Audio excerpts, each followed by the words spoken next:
Sir మీ కెరియర్‌లో ఏదన్నా controversial issue అంటే, ఒకటి 'ఎవడు' టైమ్‌లో జరిగింది. 'శృతి హాసన్' గారు ఏదో కేస్ పెట్టారు. ఏదో కొన్ని స్టిల్స్ నాకు లీక్ సంబంధం అయినాయని. లేని మ్యాటర్ అది.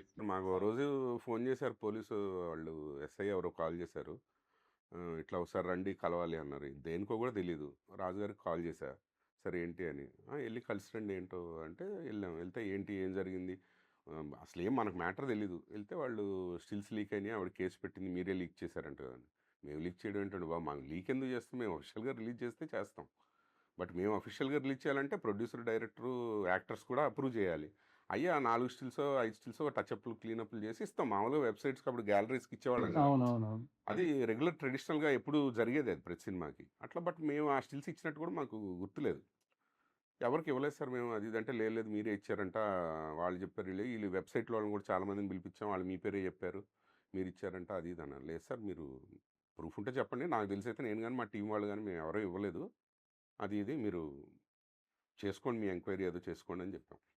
తర్వాత చాలా రోజులకి ఇంకా సంభవ్ అది వాళ్ళ పర్సనల్ మేనేజరా లేకపోతే ఎవరి ద్వారానో వచ్చినాయి అది బయటికి.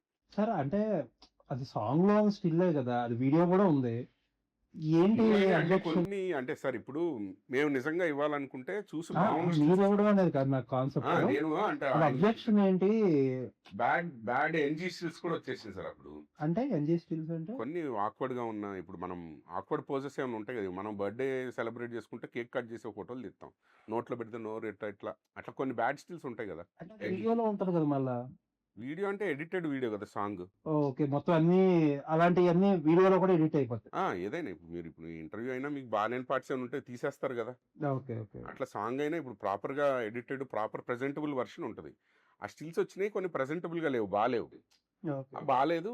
మరి తనకేంటో అబ్జెక్షన్ మాకు తెలియదు యాక్చువల్లీ ఫుల్ డీటెయిల్డ్గా. బట్ ఓవరాల్గా అసలు స్టిల్స్ లీక్ అయినాయి అని చెప్పి తను మా మీదనే కాదు, ప్రొడక్షన్ వాళ్ళ మీద, వేరే వెబ్సైట్స్ వాళ్ళ మీద, ఫోటోగ్రాఫర్స్ మీద, అందరి మీద తను కేసు పెట్టింది. అంటే తను పెట్టిందా లేకపోతే వీళ్ళందరినీ ఎంక్వైరీ చేశారు, ఆ డీటెయిల్ కూడా నాకు యాక్చువల్లీ తెలియదు. అయితే నేను సిఐ గారు వాళ్ళు పదే పదే పిలిచి ఇట్లా ఎంక్వైరీ చేస్తుంటే నేనేం చేశాను అంటే, ఓ రోజు నైట్ లాభం లేదని కూర్చుని ఎతికి అసలు ఏమేమి వచ్చినాయి ఏంటి అన్నీ చూసి వెళ్ళి ఇంక చెప్పా, సార్ ఇట్లాంటి స్టిల్స్ అసలు ఫస్ట్ ఆఫ్ ఆల్ మేము ఇవ్వము, మేము ఇస్తే తీసేసి బాగున్న స్టిల్స్ ఇస్తాం, అన్ని ప్రాపర్గా ఉన్న స్టిల్స్ ఇస్తాం, గ్యాలరీస్కి ఇస్తే ఇది మొత్తం సీక్వెన్స్ వచ్చింది బయటికి, ఇది మా ద్వారా అయితే రాలేదు. ఎందుకంటే మా దగ్గర హార్డ్ డిస్క్ల దగ్గర నుంచి సర్వర్ల దగ్గర అన్నీ ఎన్క్రిప్టెడ్ ఉంటాయి, అన్ని పాస్వర్డ్లు పెట్టి ఉంటాయి. మేము అనుకుంటేనే మా వాళ్ళకి కూడా అవసరం ఉన్నంత వరకే యాక్సెస్ ఉంటుంది మా టీంకి కూడా. సో అది అసలు బయటికి వెళ్ళే ఛాన్స్ లేదని అట్లా చాలా రోజులు నడిచింది. అయ్యి ఫైనలీ సంభవ్ దేవర్ కన్విన్స్. సో బయటపడ్డాం మేము అందులో నుంచి.